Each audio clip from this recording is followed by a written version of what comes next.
and like a set of videos that I don't want anyone to know about, which would be like I don't know, maybe like 5 videos in a row where it looks like I watched the whole thing, which I probably did, about like how to cook a steak, even though, or just like the best chefs in the world cooking steaks, and I'm just like sitting there watching it for no purpose whatsoever, wasting away my life, or like funny cat videos, or like legit.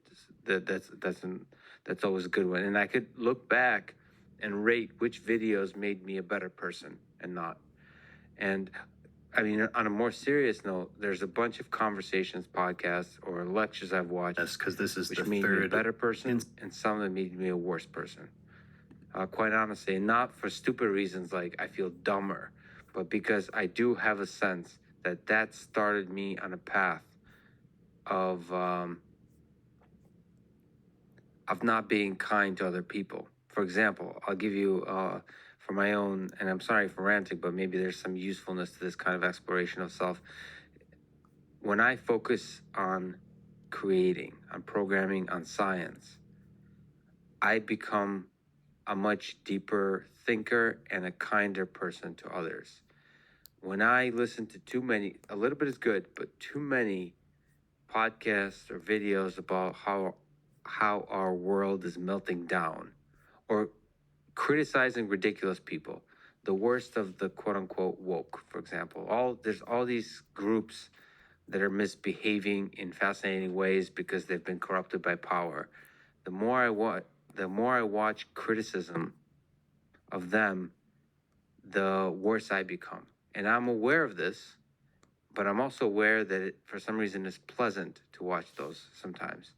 And so for me to be able to self-report that to the YouTube algorithm, to the systems around me, and they ultimately try to optimize to make me the best person of the best version of myself, which I personally believe would make YouTube a lot more money, because I'd be much more willing to spend time on YouTube and give YouTube a lot more of my money. That's great for business and great for humanity, because it'll make me a kinder person. It'll increase the love quotient, the love metric, and it'll make them a lot of money. I feel like everything is aligned, and so you should do that, not just for YouTube algorithm, but also for military strategy and whether to go to war or not. Because one externality you can think of about going to war, which I think we talked about offline, is we often go to war with kind of governments, with not with the people. You have to think about the kids of countries that see a soldier, and because of what they experience, their interaction with the soldier, hate is born. When you're like 8 years old, 6 years old, you lose your dad, you lose your mom, you lose a friend, somebody close to you. That one really powerful externality that could be reduced to love, positive and negative, is the hate that's born when you make decisions. And that's going to take fruition. That little seed is going to become a tree that then leads to the kind of destruction that we talk about. But in my sense, it's possible to reduce everything to a measure of how much love does this add to the world. All that to say, do you have ideas of how we practically build systems that create a resilient society? There were a lot of good things that you shared, where there's like 15 different ways that we could enter this that are all interesting. So I'm trying to see which one will probably be most useful. Pick the one or two things that are least ridiculous. And you were mentioning if we could see some of the second order effects or externalities that we aren't used to seeing, specifically the one of a kid being radicalized somewhere else, which engenders enmity in them towards us, which decreases our own future security. Even if you don't care about the kid, if you care about the kid, it's a whole other thing. Yeah, I mean, I think when we saw this, when Jane Fonda and others went to Vietnam and took photos and videos of what was happening, and you got to see the pictures of the kids with napalm on them, that like the anti-war effort was bolstered by that in a way it couldn't have been without that. There's a, until we can see the images, you can't have a mirror neuron effect in the same way. And when you can, that starts to have a powerful effect. I think there's a deep principle that you're sharing there, which is that if we can have a rivalrous intent where our in-group, whatever it is, maybe it's our political party wanting to win within the US, maybe it's our nation state wanting to win in a war or an economic war over resource or whatever it is, that if we don't obliterate the other people completely, they don't go away. They're not engendered to like us more. They didn't become less smart. So they have more enmity towards us, and whatever technologies we employed to be successful, they will now reverse engineer, make iterations on, and come back. And so you drive an arms race, which is why you can see that the wars were over history employing more lethal weaponry. And not just the kinetic war, the information war and the narrative war and the economic war, right? Like it just increased capacity in all of those fronts. And so what seems like a win to us on the short term might actually really produce losses in the long term. And what's even in our own best interest in the long term is probably more aligned with everyone else because we interaffect each other. And I think the thing about globalization and exponential tech and the rate at which we affect each other and the rate at which we affect the biosphere that we're all affected by is that this kind of proverbial spiritual idea that we're all interconnected and need to think about that in some way, that was easy for tribes to get because everyone in the tribes so clearly saw their interconnection and dependence on each other. But in terms of a global level, the speed at which we are actually interconnected, the speed at which the harm happening to something in Wuhan affects the rest of the world, or a new technology developed somewhere affects the entire world, or an environmental issue or whatever, is making it to where we either actually all get, not as a spiritual idea, just even as physics, right? We all get the interconnectedness of everything, and that we either all consider that and see how to make it through more effectively together, or failures anywhere end up becoming decreased quality of life and failures and increased risk everywhere. Don't you think people are beginning to experience that at the individual level? So governments are resisting it. They're trying to make us not empathize with each other, feel connected. But don't you think people are beginning to feel more and more connected? Like, isn't that exactly what the technology is enabling? No. Like social networks, we tend to criticize them. No. They're a sense which we're experiencing, When you watch those videos that are criticizing whether it's the woke Antifa side or the QAnon Trump supporter side, does it seem like they have increased empathy for people that are outside of their ideological camp? No, not at all. So I may be conflating my own experience of the world and that of the populace. I tend to see those videos as feeding something that's a relic of the past. They figured out that drama fuels clicks, but whether I'm right or wrong, I don't know. But I tend to sense that is not, that hunger for drama is not fundamental to human beings. That we want to understand Antifa, and we want to empathize. We want to take radical ideas and be able to empathize with them and synthesize it all.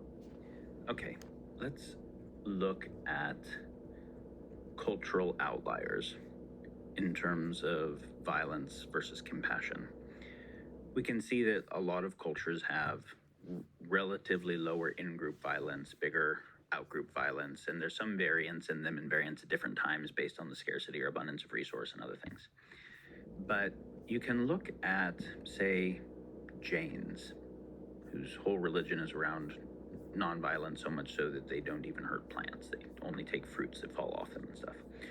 Or to go to a larger population, you can take Buddhists, where for the most part, with a few exceptions, for the most part, across 3 millennia and across lots of different countries and geographies and whatever, you have 10 million people plus or minus who don't hurt bugs.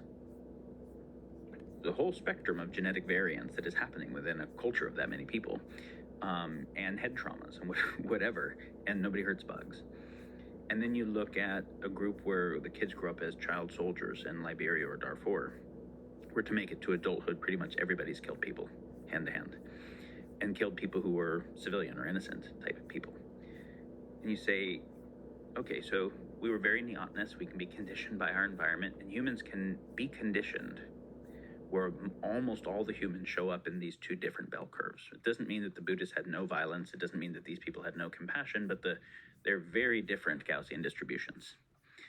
And so I think one of the important things that I like to do is look at the examples of the populations, what Buddhism shows regarding compassion, or what Judaism shows around education, the average level of education that everybody gets because of a culture that is really working on conditioning it, or various cultures. What are the positive deviants outside of the statistical deviance to see what is actually possible? And then say, what are the conditioning factors, and can we condition those across a few of them simultaneously? And could we build a civilization like that? Becomes a very interesting question. So there's this kind of realpolitik idea that humans are violent. Large groups of humans become violent, they become irrational. Specifically those two things, rivalrous and violent and irrational. And so in order to minimize the total amount of violence and have some good decisions, they need ruled somehow. And that not getting that is some kind of naive utopianism that doesn't understand human nature yet. This gets back to like mimesis of desire as an inexorable thing. I think the idea of the masses is actually a kind of propaganda that is useful for the classes that control, to popularize the idea that most people are too violent, lazy, undisciplined, and irrational to make good choices, and therefore their choices should be sublimated in some kind of way. I think that if we look back at these conditioning environments, we can say, okay, so the kids that go to a really fancy school and have a good developmental environment like Exeter Academy, there's still a Gaussian distribution of how well they do on any particular metric, but on average they become senators. And the worst ones become high-end lawyers or whatever. And then I look at an inner city school with a totally different set of things, and I see a very, very differently displaced Gaussian distribution, but a very different set of conditioning factors. So then I say the masses, well, if all those kids who were one of the parts of the masses got to go to Exeter and have that family and whatever, would they still be the masses? Could we actually condition more social virtue, more civic virtue, more orientation towards dialectical synthesis, more empathy, more rationality widely? Yes. Would that lead to better capacity for something like participatory governance, democracy or republic, or some kind of participatory governance? Yes. Whereas, yes. Is it necessary for it, actually? Yes. And is it good for class interests? No, not really. By the way, when you say class interest, this is the powerful leading over the less powerful, that kind of idea? Anyone that benefits from asymmetries of power doesn't necessarily benefit from decreasing those asymmetries of power and kind of increasing the capacity of people more widely. And so when we talk about power, we're talking about asymmetries in agency, influence, and control. You think that hunger for power is fundamental to human nature? I think we should get that straight before we talk about other stuff. So like this pickup line that I use at a bar often, which is power corrupts and absolute power corrupts absolutely. Is that true, or is that just a fancy thing to say in modern society? There's something to be said. Have we changed as societies over time in terms of how much we crave power? That there is an impulse towards power that is innate in people and can be conditioned one way or the other, yes. But you can see that Buddhist society does a very different thing with it at scale. That you don't end up seeing the emergence of the same types of sociopathic behavior, and particularly then creating sociopathic institutions.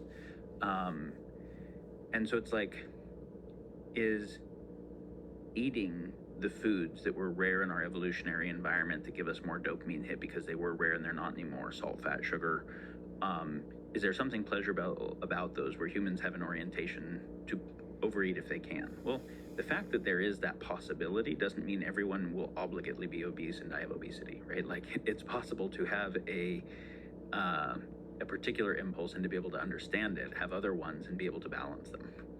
And so to say that power dynamics are obligate in humans and we can't do anything about it is very similar to me to saying like everyone is going to be obligately obese. Yeah, so there's some degree to which the control of those impulses has to do with the conditioning early in life. Yes. Our And the ability- culture that creates the environment to be able to do that, and then the recursion on that. Okay, so what if we were to just bear with me, just asking for a friend. If we were to kill all humans on Earth and then start over, is there ideas about how to build up? Okay, we don't have to kill it. Let's leave the humans on Earth, they're fine, and go to Mars and start a new society. Is there ways to construct systems of conditioning, education, of how we live with each other that would incentivize us properly to not seek power, to not construct systems that are of asymmetry of power, and to create systems that are resilient to all kinds of terrorist attacks, to all kinds of destructions? I believe so. So is there some inklings we could, of course, you probably don't have all the answers, but you have insights about what that looks like. I mean, Yep. Is it just rigorous practice of dialectic synthesis as essentially conversations with assholes of various flavors until they're not assholes anymore because you become deeply empathetic with their experience? Okay, so there's a lot of things that we would need to construct to come back to this. Like, what is the basis of rivalry? How do you bind it? How does it relate to tech? If you have a culture that is doing less rivalry, does it always lose in war to those who do war better? And how do you make something on the enactment of how to get there from here? Great. So what's rivalry? Why is rivalry bad or good? Is another word for rivalry competition? Yes, I think roughly yes. I think bad and good are kind of silly concepts here. Good for some things, bad for other things. Or good resilience. In some contexts and others. Even that. Okay. Let me give you an example that relates back to the Facebook measuring thing you were mentioning a moment ago. First, I think what you're saying is actually aligned with the right direction and what I want to get to in a moment. But it's not, the devil is in the details here. So I enjoy praise. It feeds my ego. I grow stronger. So I appreciate that. I will make sure to include one piece every 15 minutes as we go. Thank you. So it's easier to measure. There are problems with this argument, but there's also utility to it. So let's take it for the utility it has first. It's harder to measure happiness than it is to measure comfort. We can measure with technology that the shocks in a car are making the car bounce less, that the bed is softer, and material science and those types of things. And happiness is actually hard for philosophers to define, because some people find that there's certain kinds of overcoming suffering that are necessary for happiness. There's happiness that feels more like contentment, and happiness that feels more like passion. Is passion the source of all suffering or the source of all creativity?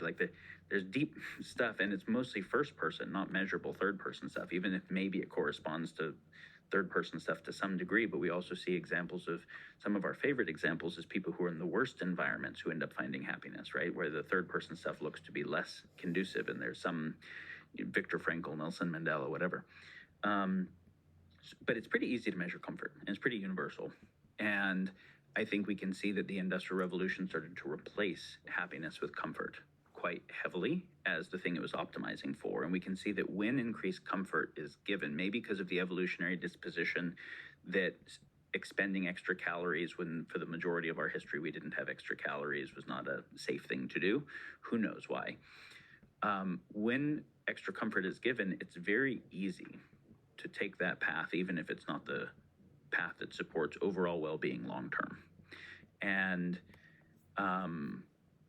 so we can see that, when you look at the techno-optimist idea that we have better lives than Egyptian pharaohs and kings and whatever, what they're largely looking at is how comfortable our beds are, and how comfortable the transportation systems are, and things like that, in which case there's massive improvement. But we also see that in some of the nations where people have access to the most comfort, suicide and mental illness are the highest. And we also see that some of the happiest cultures are actually some of the ones that are in materially lame environments. And so there's a very interesting question here. And if I understand correctly, you do cold showers. And Joe Rogan was talking about how he needs to do some fairly intensive kind of struggle that is a non-comfort to actually induce being better as a person. This concept of hormesis, that it's actually stressing an adaptive system that increases its adaptive capacity, and that there's something that the happiness of a system has something to do with its adaptive capacity, its overall resilience, health, well-being, which requires a decent bit of discomfort. And yet in the presence of the comfort solution, it's very hard to not choose it. And then as you're choosing it regularly, to actually down-regulate your overall adaptive capacity. And so when we start saying, can we make tech where we're measuring for the things that it produces beyond just the measure of GDP or whatever particular measures look like the revenue generation or profit generation of my business, are all the meaningful things measurable? And what are the right measures? And what are the externalities of optimizing for that measurement set? What meaningful things aren't included in that measurement set that might have their own externalities? These are some of the questions we actually have to take seriously. Yeah, and I think they're answerable questions, right? Progressively better, not perfect. Right. So first of all, let me throw out happiness and comfort out of the discussion. Those seem like useless. The distinction.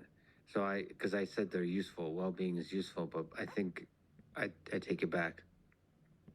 I proposed new metrics in this brainstorm session, which is so one is like personal growth, which is intellectual growth.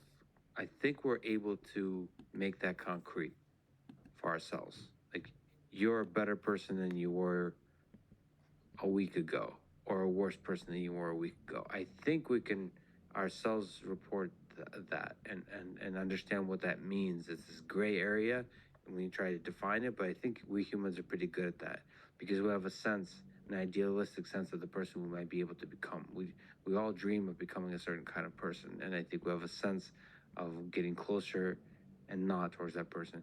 Maybe this is not a great metric, fine. The other one is love, actually. Fuck if you're happy or not, or you're comfortable or not. How much love do you have towards your fellow human beings?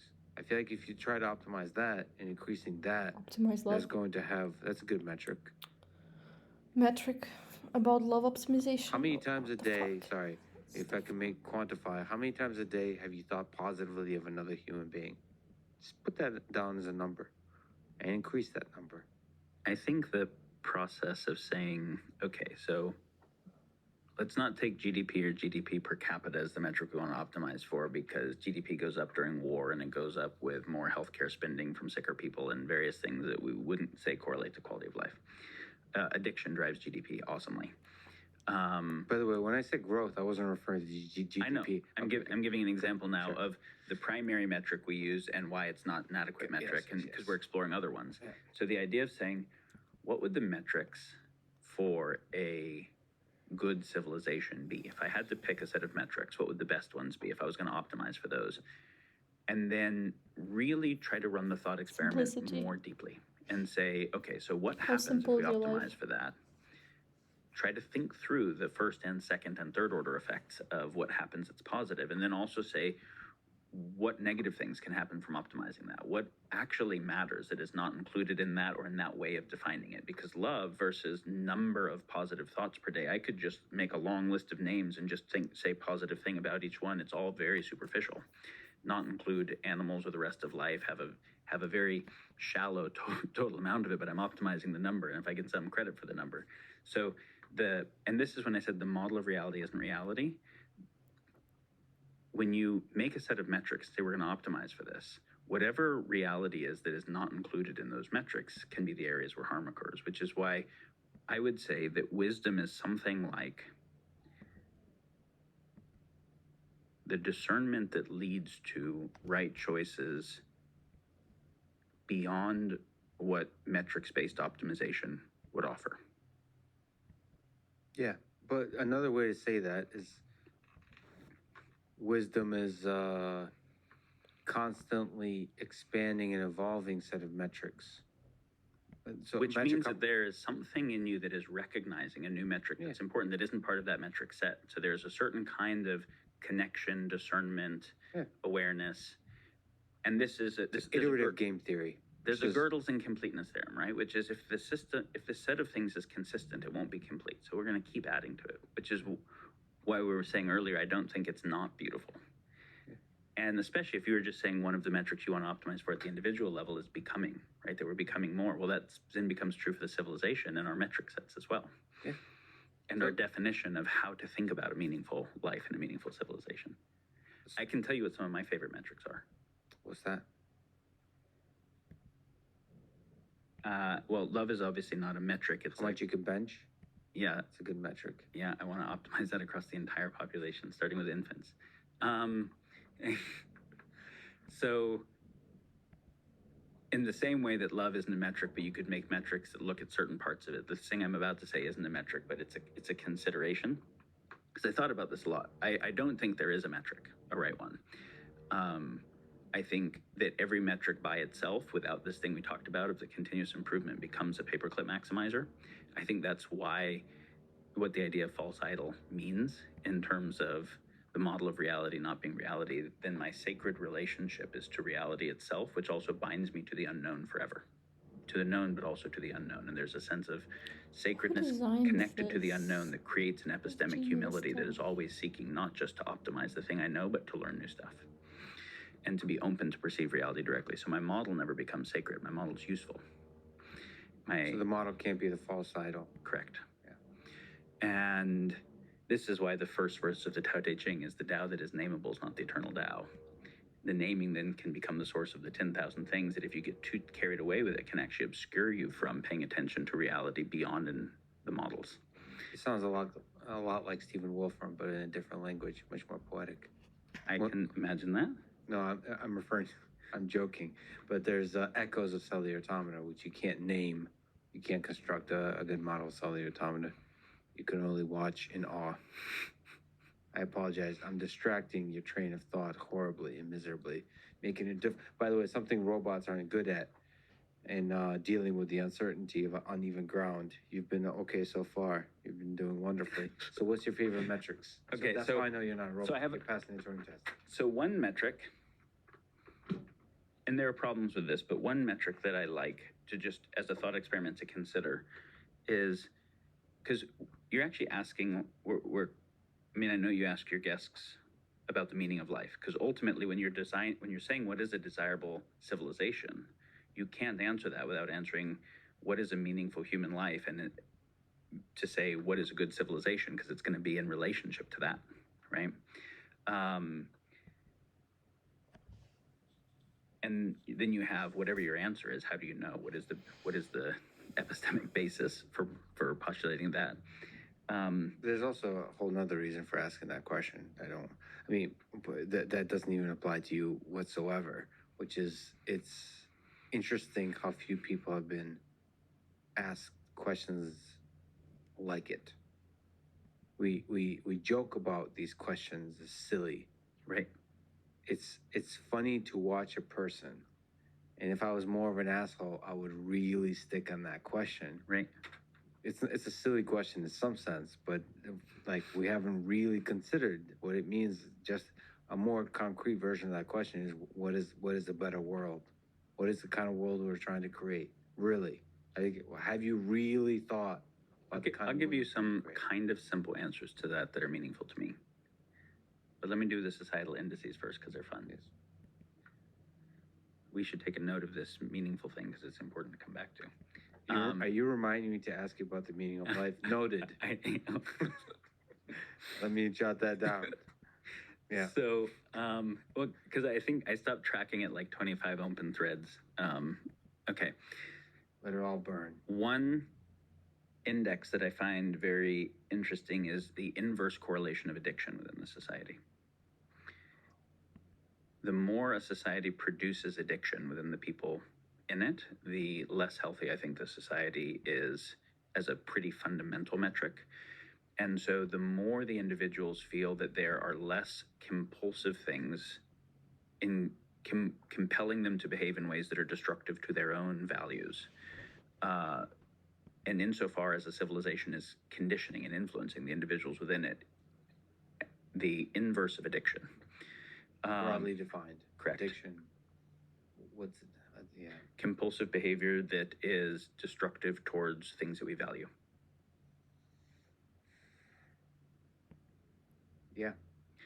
I think that's a very really interesting one to think That's about. a really interesting one, yeah. And this is then also where comfort and addiction start to get very close. And the ability to go in the other direction from addiction is the ability to be exposed to hypernormal stimuli and not go down the path of desensitizing to other stimuli and needing that hypernormal stimuli, which does involve a kind of hormesis. So I do think the civilization of the future has to create something like ritualized discomfort. And ritualized discomfort. Yeah. I think that's what the Sweat Lodge and the Vision Quest and the solo journey and the ayahuasca journey and That's the Sundance not were. about I think it's ritualized even discomfort, a big my part of what love. yoga asana was. That's not at is all. To make beings that are resilient and strong, they have to overcome some things.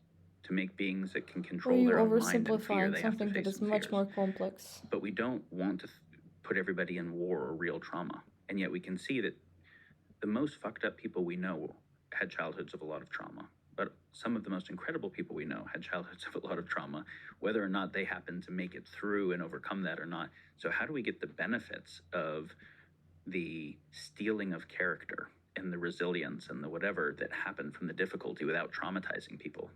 A certain kind of ritualized discomfort that not only has us overcome something by ourselves, but overcome it together with each other, where nobody bails when it gets hard because the other people are there. So it's both a resilience of the individuals and a resilience of the bonding.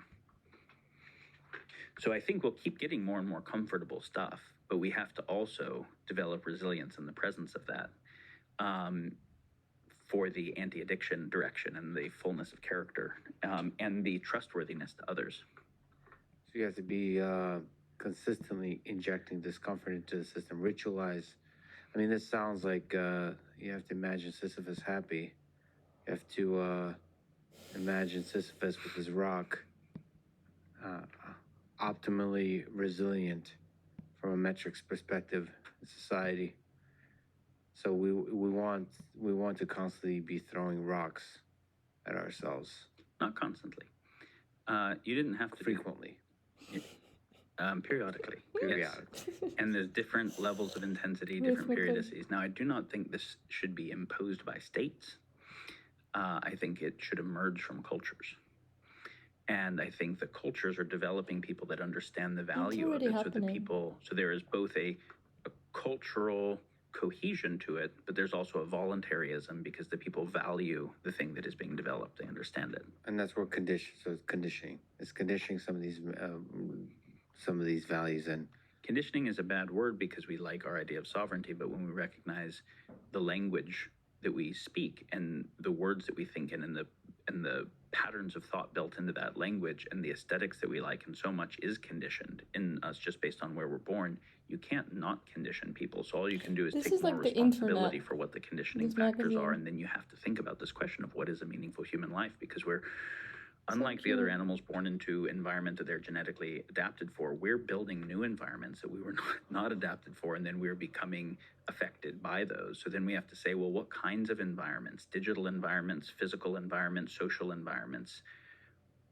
would we want to create that would develop the healthiest, happiest, most moral, noble, meaningful people? And what are even those sets of things that matter? So you end up getting deep existential consideration at the heart of civilization design when you start to realize how powerful we're becoming and how much what we're building it in service towards matters. Before I pull it, I think 3 threads you just laid down.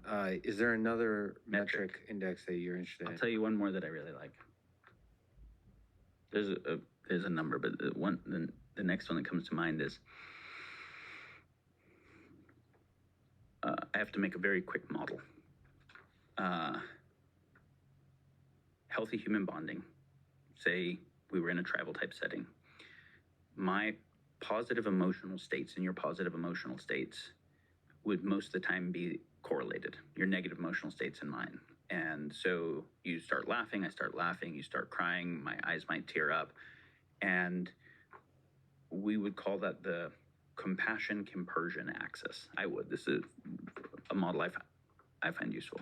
So compassion is when you're feeling something negative, I feel some pain, I feel some empathy, something in relationship. Compersion is when you do well, I'm stoked for you, right? Like I actually feel happiness at your happiness. I like compersion. Yeah, the fact that it's such an uncommon word in English is actually a problem culturally. Because I feel that often, and I think that's a really good feeling to feel and maximize for, actually. That's actually the metric I'm going to say. Oh, wow. Is the compassion compersion axis is the thing I would optimize for. Now, there is a state where my emotional states and your emotional states are just totally decoupled. And that is like sociopathy. I don't want to hurt you, but I don't care if I do, or for you to do well or whatever. But there's a worse state, and it's extremely common, which is where they're inversely coupled, where my positive emotions correspond to your negative ones and vice versa. And that is I would call it the jealousy sadism axis. The jealousy axis is when you're doing really well, I feel something bad. I feel taken away from, less than, upset, envious, whatever. And that's so common. But I think of it as kind of a low-grade psychopathology that we've just normalized. The idea that I'm actually upset at the happiness or fulfillment or success of another is like a profoundly fucked up thing. No, we shouldn't shame it and repress it so it gets worse. We should study it. Where does it come from? And it comes from our own insecurities and stuff. But then the next part that everybody knows is really fucked up is just on the same axis. It's the same inverted, which is, so the jealousy or the envy is the, I feel badly when you're doing well. The sadism side is I actually feel good when you lose. Or when you're in pain, I feel some happiness that's associated. And you can see when someone feels jealous, sometimes they feel jealous with a partner and then they feel they want that partner to get it. Revenge comes up or something. So sadism is really like jealousy is one step on the path to sadism from the healthy compassion compersion axis. So I would like to see a society that is that is conditioning sadism and jealousy inversely, right? The lower that amount and the more the compassion compersion. And if I had to summarize that very simply, I would say it would optimize for compersion. Which is, because notice, that's not just saying love for you, where I might be self-sacrificing and miserable and I love people, but I kill myself, which I don't think anybody thinks is a great idea. Or happiness, where I might be sociopathically happy, where I'm causing problems all over the place, or even sadistically happy. But it's a coupling, right? That I'm actually feeling happiness in relationship to yours, and even in causal relationship, where my own agentic desire to get happier wants to support you too. Mm-hmm. That's actually, speaking of another pickup line, that's quite honestly what as a guy who's single, this is going to come out very ridiculous because it's like, oh yeah, where's your girlfriend, bro? But that's what I look for in a relationship, because it's like, it's such an amazing life where you actually get joy from another person's success and they get joy from your success. And then it becomes like you don't actually need to succeed much for that to have a cycle of just like happiness that just increases like exponentially. It's weird. So like just enjoying the happiness of others, the success of others. So this is like the let's call this, because the first person that drilled this into my head is Joe Rogan. He was the embodiment of that, because I saw somebody who is successful, rich, and nonstop. True, I mean, you could tell when somebody's full of shit and somebody's not. Really, genuinely enjoying the success of his friends. That was weird to me. That was interesting, and the way you're kind of speaking to it, the reason Joe stood out to me is I guess I haven't witnessed genuine expression of that often in this culture.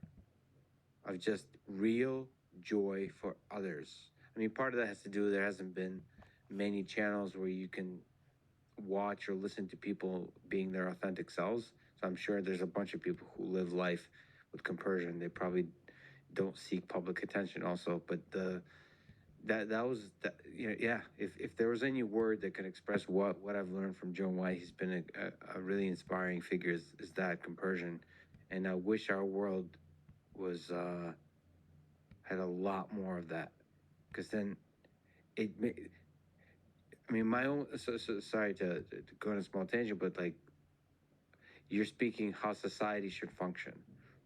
But I feel like if you optimize for that metric in your own personal life, you're going to live a truly fulfilling life. I don't know what the right word to use, but that's a really good way to live life. You will also learn what gets in the way of it, right, and how to work with it, that if you wanted to help try to build systems at scale or apply Facebook or exponential technologies to do that, you would have more actual depth of real knowledge of what that takes.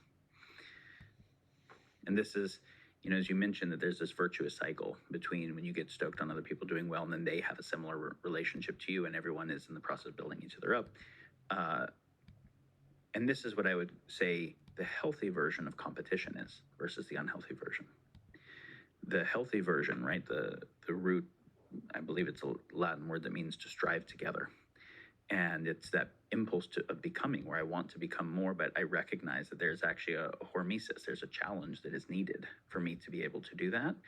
But that means that, yes, there's an impulse where I'm trying to get ahead, maybe I'm even trying to win, but I actually want a good opponent.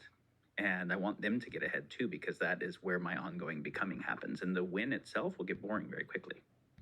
The ongoing becoming is where there's aliveness. And for the ongoing becoming, they need to have it too. And that's the strive together. So in the healthy competition, I'm stoked when they're doing really well because my becoming is supported by it. Mm-hmm. Now, this is actually a very nice segue into a model I like about what a meaningful human life is, if you want to go there. Let's go there. We can go somewhere else if you want. Well, I have 3 things I'm going elsewhere with, but if we were first, let us take a short stroll through the park of the meaning of life. Daniel, what is a meaningful life? I think the semantics end up mattering, because a lot of people will take the word meaning and the word purpose almost interchangeably, and they'll think kind of, what is the meaning of my life? What is the meaning of human life? What is the meaning of life? What's the meaning of the universe? And what is the meaning of existence rather than non-existence? So there's a lot of kind of existential considerations there. And I think there's some cognitive mistakes that are very easy, like taking the idea of purpose, which is like a goal. That's the first edition. It's a utilitarian concept. The purpose of one thing is defined in relationship to other things that have assumed value. And to say, what is the purpose of everything? Well, purpose is too small of a question. It's fundamentally a relative question within everything. What is the purpose of one thing relative to another? What is the purpose of everything? And there's nothing outside of it with which to say it. You actually just got to the limits of the utility of the concept of purpose. It doesn't mean it's purposeless in the sense of something inside of it being purposeless. It means the concept is too small, which is why you end up getting to, like in Taoism, talking about the nature of it, rather there's a fundamental what, where the why can't go deeper. It is the nature of it. But I'm going to try to speak to a much simpler part, which is when people think about what is a meaningful human life, and kind of if we were to optimize for something at the level of individual life, but also how does optimizing for this at the level of the individual life lead to the best society, for insofar as people living that way affects others and long term, the world as a whole? And how would we then make a civilization that was trying to think about these things? Because you can see that there are a lot of dialectics where there's value on two sides, individualism and collectivism, or the ability to accept things and the ability to push harder and whatever. And there's failure modes on both sides. And so when you were starting to say, okay, individual happiness, and you're like, wait, fuck, sadists can be happy while hurting people. It's not individual happiness, it's love. But wait, some people can self-sacrifice out of love in a way that actually ends up just creating codependency for everybody. Okay, so how do we think about all those things together? One, like, this kind of came to me as a simple way that I kind of relate to it is that a meaningful life involves the mode of being, the mode of doing, and the mode of becoming. And it involves a virtuous relationship between those three. And that any of those modes on their own also have failure modes that are not a meaningful life. The mode of being, the way I would describe it,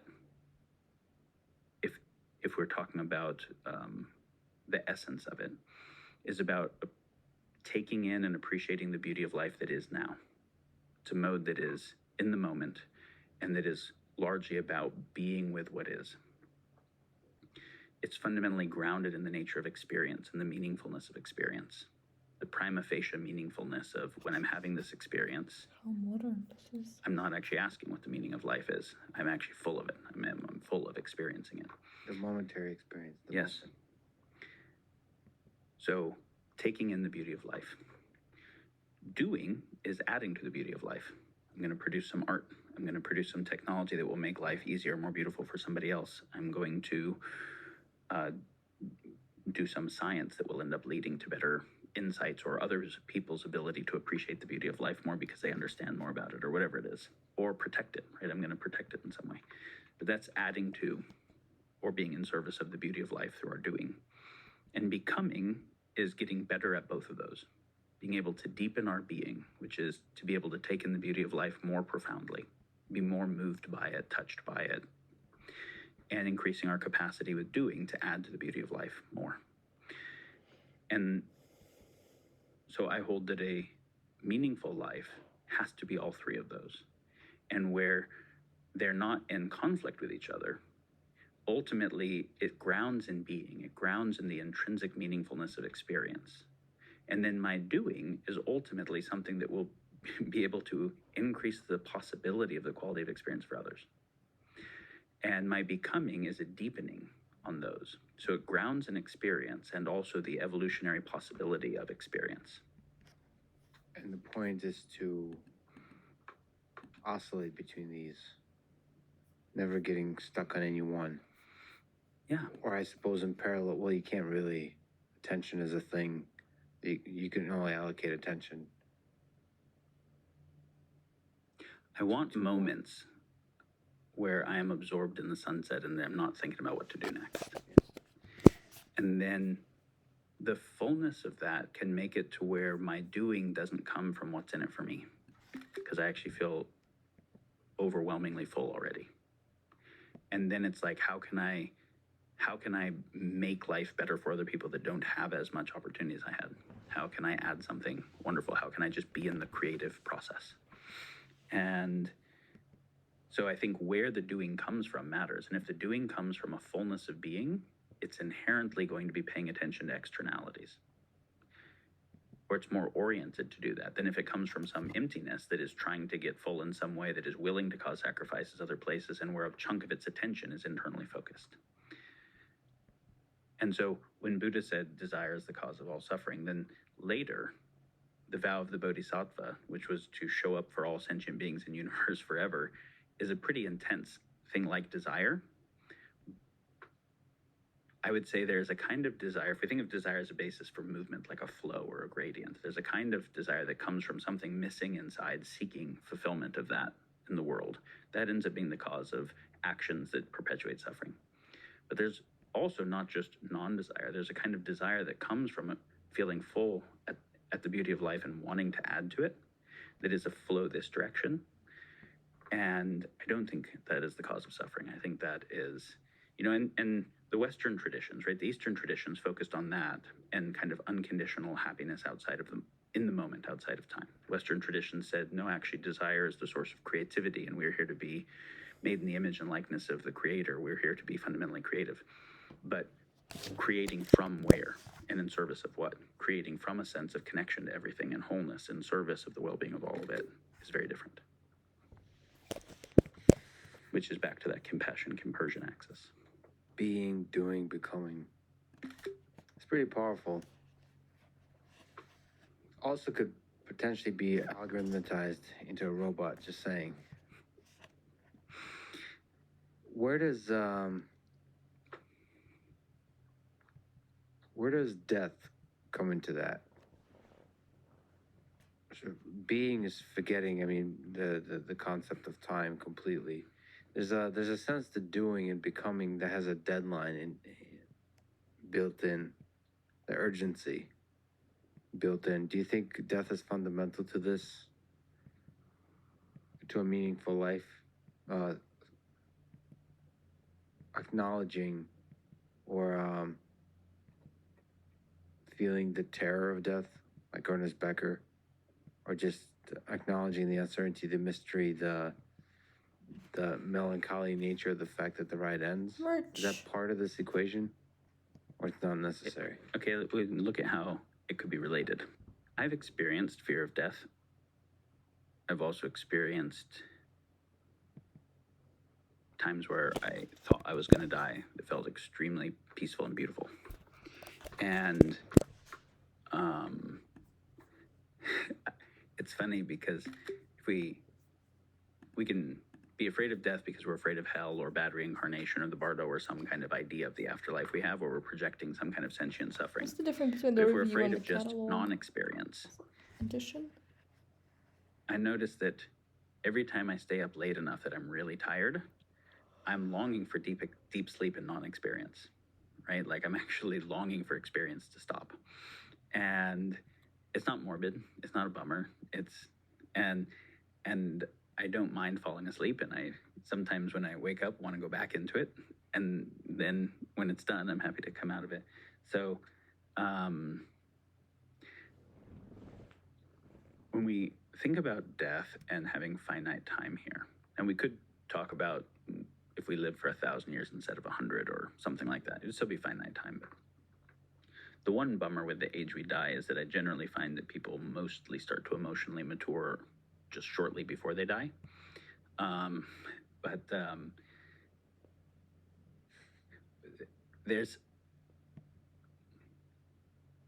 If I get to live forever, I can just stay focused on what's in it for me forever. And if life continues and consciousness and sentience and people appreciating beauty and adding to it and becoming continues, my life doesn't, but my life can have effects that continue well beyond it, then life with a capital L starts mattering more to me than my life. My life gets to be a part of it and service to me. And the whole thing about when old men plant trees, the shade of which they'll never get to be in. I remember the first time I read this poem by Hafez, the Sufi poet, written in like the 13th century or something like that. And he talked about that if you're lonely, to think about him. And he was kind of leaning his spirit into yours across the distance of a millennium and would comfort you with these poems. And he was thinking about people a millennium from now and caring about their experience and what they'd be suffering if they'd be lonely. And could he offer something that could touch them? And it's just fucking beautiful.